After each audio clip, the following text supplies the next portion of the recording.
अस्सलाम वालेकुम class ADPCS4 मैं उम्मीद करती हूँ सब स्टूडेंट्स खैरियत से होंगे। इस सेमेस्टर में जो कोर्स मैं आपको पढ़ाने जा रही हूँ वो है जी operating system. Very interesting course and very interesting subject. अगर इसमें आप मेरे साथ कोऑपरेट करेंगे तो इंशाल्लाह ये कोर्स जो है वो आपको भी बहुत ज़्यादा इंटरेस्टिंग लगेगा। सो फर्स्ट ऑफ़ ऑल हम डिस्कस करने जा रहे हैं चैप्टर 1, जिसमें हम इंट्रोडक्शन के बारे में पढ़ेंगे, ऑपरेटिंग सिस्टम के ब्रीफ इंट्रोडक्शन के बारे में। सो आउटलाइन डिस्कस करते हैं आज के कोर्स की, जिसमें हम पढ़ेंगे what operating system do, computer system organisation, computer system के आर्किटेक्चर के बारे में, ऑपरेटिंग सिस्टम का स्ट्रक्चर क्या है, ऑपरेटिंग सिस्टम कौन कौन से ऑपरेशंस को परफॉर्म करवाता है, प्रोसेस मैनेजमेंट के बारे में पढ़ेंगे, मेमोरी मैनेजमेंट किस तरह से ऑपरेटिंग सिस्टम करता है, स्टोरेज मैनेजमेंट किस तरह से करता है, प्रोटेक्शन एंड सिक्योरिटी किस तरह से ऑपरेटिंग सिस्टम परफॉर्म करवाता है, कर्नल डेटा स्ट्रक्चर्स के बारे में पढ़ेंगे, कंप्यूटिंग इन्वायरमेंट्स के बारे में पढ़ेंगे, and the last one is open source operating systems के बारे में पढ़ेंगे। सो ओवरऑल अगर मैं आपको ऑपरेटिंग सिस्टम के बारे में एक ब्रीफ समरी दूं तो ऑपरेटिंग सिस्टम एक इम्पोर्टेंट फीचर है हमारे कंप्यूटिंग इन्वायरमेंट में, जिसके बगैर हम हार्डवेयर को या हमारा जो कंप्यूटर है उसको डायरेक्टली एक्सेस नहीं कर सकते। ठीक है, अगर हम उसको डायरेक्टली एक्सेस करने की कोशिश करते भी हैं तो हमें उस हार्डवेयर की या उस मशीन की लैंग्वेज का आना ज़रूरी है। ठीक है, अगर हमें उस मशीन की या उस हार्डवेयर की लैंग्वेज आती है तो उसके थ्रू हम जो कंप्यूटर को एक्सेस कर सकते हैं, और ये हमारे लिए एक ह्यूमन बीइंग के लिए ये कॉम्प्लेक्स टास्क है। इतनी सारी कमांड्स को याद करना, कोड को याद करना, फिर कोड को लिखना। ठीक है, तो ओवरऑल अगर देखा जाए तो कंप्यूटर को या किसी भी हार्डवेयर को एक्सेस करने के लिए उसका जो है ऑपरेटिंग सिस्टम होना ज़रूरी है। एक यूज़र और कंप्यूटर के दरमियान ये एक इंटरमीडिएटर के तौर पर काम करता है ऑपरेटिंग सिस्टम। नेक्स्ट मैं इसकी मज़ीद आपको डिटेल बताती हूँ। चैप्टर 1 के ऑब्जेक्टिव्स को अगर हम डिस्कस करें तो इसमें हम पढ़ेंगे to describe the basic organisation of computer system, to provide a grand tour of the major components of the operating system, to give an overview of the many types of computing environments, and the last one is to explore several open source operating systems. Next हम operating system की definition के बारे में पढ़ते हैं। What is an operating system? A program or a system software that acts as intermediary between a user of a computer and the computer hardware. सबसे पहले हम डिस्कस करते हैं कि ऑपरेटिंग सिस्टम एक प्रोग्राम है या सिस्टम सॉफ्टवेयर है। जैसे बहुत सारे अदर सिस्टम सॉफ्टवेयर्स हैं, कंपाइलर है, असम्बलर है, डिवाइस ड्राइवर्स हैं। इसी तरह से ऑपरेटिंग सिस्टम एक सिस्टम सॉफ्टवेयर है जो कि एक कंप्यूटर का यूज़र जो है, यूज़र जैसे हम यूज़र्स हैं कंप्यूटर के, और कंप्यूटर हार्डवेयर के दरमियान एक इंटरमीडिएटर के तौर पे काम करता है। अब जैसे मैं अगर कहूँ तो कंप्यूटर हार्डवेयर को या उस मशीन को हम डायरेक्टली एक्सेस क्यों नहीं कर सकते या डायरेक्टली एक्सेस क्यों नहीं किया जा सकता, इसका जवाब अगर मैं आपको दूं तो अगर आप चाहते हैं तो आप कंप्यूटर हार्डवेयर को डायरेक्ट एक्सेस कर सकते हैं, मगर ऐसा करना ना ही कन्वीनियंट है और ना ही एफिशिएंट होगा। अब इसकी लॉजिक क्या है, क्यों हम कंप्यूटर को या मशीन को डायरेक्टली एक्सेस नहीं कर सकते? अगर मैं आपको लॉजिक बताऊं तो हार्डवेयर एक कॉम्प्लेक्स मशीन है। एक आम आदमी जब उसको यूज़ करेगा या उसको एग्जैक्टली नहीं पता होगा कि CPU कैसे काम करता है, मेमोरीज में डाटा को कैसे सेव किया जाता है, रजिस्टर्स क्या हैं, बफर्स क्या हैं, मतलब इसमें बहुत सारा लॉजिक है कंप्यूटर के रिलेटेड। तो एक आम आदमी इस सारे लॉजिक को अंडरस्टैंड नहीं कर सकता। ठीक है, लेकिन अगर आप चाहें तो आप मशीन लैंग्वेज को इस्तेमाल करके कंप्यूटर को डायरेक्ट एक्सेस कर सकते हैं, लेकिन ये बहुत ज़्यादा मुश्किल होगा और कुछ सिलेक्टेड पर्सनस ही होंगे जो कि ऐसा कर सकते होंगे। सिलेक्टेड पर्सन मैंने क्यों कहा, जैसे अभी मैं आपको मिसाल दूं, ADPCS4 आपकी क्लास में चंद एक ऐसे स्टूडेंट्स होंगे जिनको प्रोग्रामिंग आती होगी।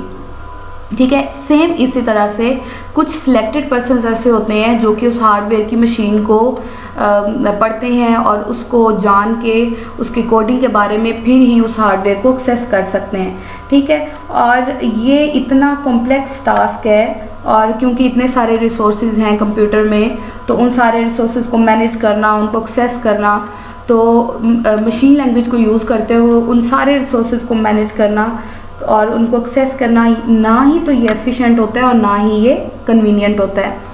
अब यहीं पे मैं अगर ऑपरेटिंग सिस्टम की आपको एक मिसाल दूँ, मैंने लेक्चर में भी पहले डिस्कस कर चुकी हूँ। एक कार की हम मिसाल लेते हैं।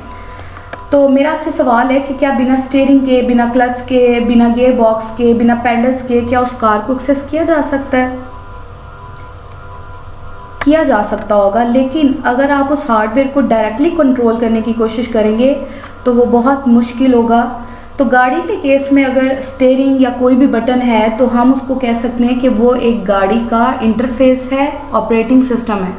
ऑपरेटिंग सिस्टम बेसिकली एक इंटरफेस होता है जो कि यूज़र और हार्डवेयर के दरमियान एफिशिएंटली और कन्वीनियंट वे में काम करता है।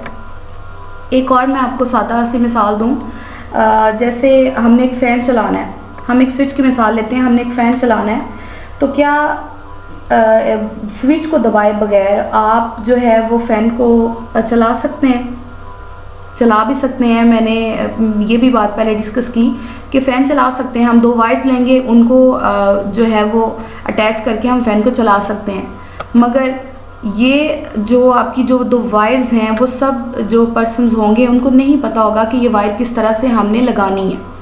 ठीक है, तो ये हमारे लिए एक कॉम्प्लेक्स टास्क हो जाएगा और ना ही कन्वीनियंट होगा और ना ही एफिशिएंट होगा। सो फ़ैन को चलाने के लिए आपके पास स्विच का होना लाजमी है। आप बटन दबाएंगे एंड उसके बाद जो है वो फ़ैन चल जाएगा।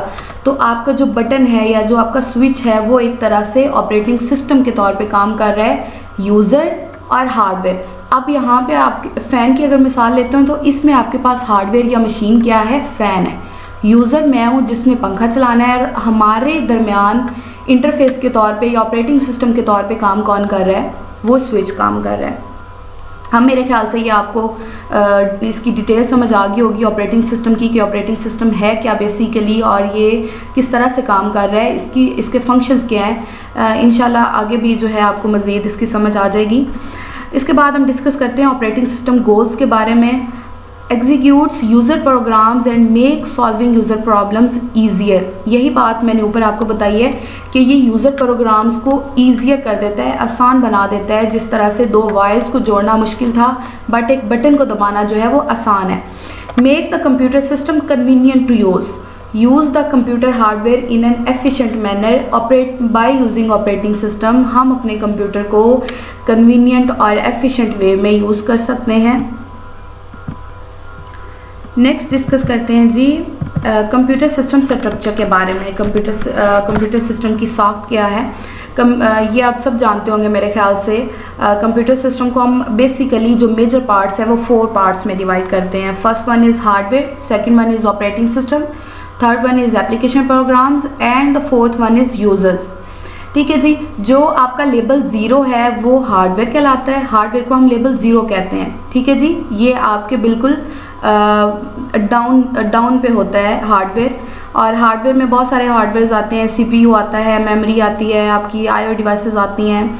ऑपरेटिंग सिस्टम की हम बात करें तो मैंने अभी आपको बता दिया कि ये कंट्रोल करता है और कोऑर्डिनेट करता है एप्लीकेशंस में, हार्डवेयर और यूज़र में। Controls and coordinates use of hardware among various applications and the users. उसके बाद है आपके पास लेवल 1 पे application programs defines the ways in which the system resources are used to solve the computing problems of the users. Application programs आपको पता है 2 तरह से हम प्रोग्राम्स को या सॉफ्टवेयर को डिस्क्राइब करते हैं। मैंने कल लेक्चर में भी बताया, एक तो सिस्टम सॉफ्टवेयर होते हैं और एक एप्लीकेशन सॉफ्टवेयर होते हैं। सिस्टम सॉफ्टवेयर एक ऐसे सॉफ्टवेयर होते हैं जो कि डायरेक्टली सिस्टम मैनेजमेंट के साथ काम करते हैं, जिसमें हम असेंबलर, कंपाइलर्स, डिवाइस ड्राइवर्स की बात करते हैं। और एप्लीकेशन प्रोग्राम्स ऐसे प्रोग्राम्स होते हैं जो कि जैसे हम अपनी नीड्स के लिए जिनको अपने लैपटॉप में या अपने कंप्यूटर में इंस्टॉल करते हैं, जिसमें हम बात करते हैं वर्ड प्रोसेसर्स की, MS ऑफिस की बात करते हैं, VLC मीडिया प्लेयर की बात करते हैं। आई थिंक ये आपको यहाँ समझ आ गया होगा application programs and system software. इसके बाद लास्ट वन जो पॉइंट है वो है यूज़र्स। यूज़र्स में हम एंड यूज़र्स की बात करते हैं। इसमें पीपल आ सकते हैं, मशीन्स हैं एंड अदर कंप्यूटर्स हैं। इस सब की डिटेल आपको इस डायग्राम से भी समझ आ जाएगी। सबसे पहले जो है हमारे पास कंप्यूटर हार्डवेयर है जिसको हम लेवल 0 कहते हैं। अच्छा जी, कंप्यूटर हार्डवेयर के ऊपर हमने कंसोल किया है ऑपरेटिंग सिस्टम को। जैसे मैंने आपको ऑलरेडी बताया कि कंप्यूटर हार्डवेयर और यूज़र के दरमियान इंटरमीडिएटर का काम कौन कर रहा है जी, ऑपरेटिंग सिस्टम कर रहा है। लेवल 1 पे हमारे पास है ऑपरेटिंग सिस्टम, और ऐसा हमने क्यों किया, ताकि हम कंप्यूटर हार्डवेयर को बेहतरीन तरीके से मैनेज कर सकें। लेवल 2 पे हमारे पास है सिस्टम एंड एप्लीकेशन प्रोग्राम्स। मैंने आपको बता दिया सिस्टम सॉफ्टवेयर कौन से होते हैं, जिसमें हम कंपाइलर, असेंबलर, डिवाइस ड्राइवर्स की बात करते हैं। एप्लीकेशन प्रोग्राम्स जिसमें हम टेक्स्ट एडिटर की बात करेंगे, VLC मीडिया प्लेयर की बात करेंगे, MS ऑफिस की बात करेंगे। ऐसी तमाम एप्लीकेशंस जो हम अपनी नीड्स के लिए इस्तेमाल करते हैं, या हम अपनी नीड्स के लिए अपने मोबाइल फ़ोन्स में या हम अपने कंप्यूटर में या लैपटॉप में इंस्टॉल करते हैं। ठीक है जी। लास्ट पे हमारे पास यूज़र्स हैं। यूज़र्स हम लोग हैं जो कि इस्तेमाल कर रहे हैं। अब फॉर एग्ज़ाम्पल अब ये जो आपका स्ट्रक्चर है, ये आपका एक कंप्लीट स्ट्रक्चर है जो कि ऑपरेटिंग सिस्टम को बहुत क्लियरली डिफ़ाइन करेगा। अब लेट्स सपोज मैं यूज़र 3 हूँ, ठीक है। मैंने रिक्वेस्ट की एक मूवी चलाने के लिए VLC मीडिया प्लेयर पे। अब ये मेरी रिक्वेस्ट आएगी एप्लीकेशन प्रोग्राम्स पे। अब जो VLC मीडिया प्लेयर है वो रिक्वेस्ट करेगा ऑपरेटिंग सिस्टम को, ऑपरेटिंग सिस्टम रिक्वेस्ट करेगा कंप्यूटर हार्डवेयर को, और इस तरह से ये इसकी प्रॉपर वर्किंग होगी। क्योंकि अब ऐसा हमने क्यों किया है, हमने ऑपरेटिंग सिस्टम को क्यों ये काम दिया है कि VLC जो है वो ऑपरेटिंग सिस्टम को जाके रिक्वेस्ट करेगा और फिर ऑपरेटिंग सिस्टम जो है वो हमें कंप्यूटर हार्डवेयर से वो रिसोर्स मैनेज करके लेके देगा। अब ऐसा हमने क्यों किया, क्योंकि हम जानते हैं कि कंप्यूटर हार्डवेयर के कंप्यूटर की अगर हम एक सिस्टम की बात करें तो इसके पास बहुत सारे रिसोर्सेज हैं, मेमोरी है, IO डिवाइसेस हैं, बफर्स हैं। तो अगर यूज़र डायरेक्टली कंप्यूटर हार्डवेयर को रिक्वेस्ट फॉरवर्ड करेगा तो इतने सारे रिसोर्सेज को मैनेज करना एक यूज़र के लिए इंतहाई कॉम्प्लेक्स टास्क होता है।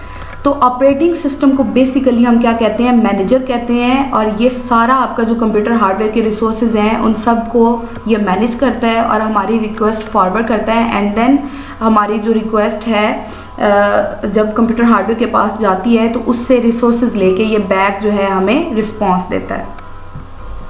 तो ये हैं आपके पास 4 कंपोनेंट्स एक कंप्यूटर सिस्टम के। एक पॉइंट यहाँ पे मैं और ऐड कर दूँ, जो आपके सिस्टम एंड एप्लीकेशन प्रोग्राम्स हैं ये अपना कोई काम नहीं करते, ये सिर्फ़ और सिर्फ बनाए गए हैं यूज़र को फैसिलिटेट करने के लिए। ये यूज़र की रिक्वेस्ट को फॉरवर्ड करते हैं ऑपरेटिंग सिस्टम के पास। जैसे अभी मैंने आपको एक मिसाल दी VLC की। तो बेसिकली हमने डेफिनेशन को रटना नहीं है, हमने कॉन्सेप्ट समझना है। तो OS का बेसिक क्या आइडिया है पूरे सिस्टम में, वो कहाँ फिट हुआ। अब मेरे ख्याल से आपको इसकी बेटर अंडरस्टैंडिंग हुई होगी कि OS जो है वो हार्डवेयर के रिसोर्सेज को बेहतर तरीके से मैनेज करने का एक तरीकाकार है।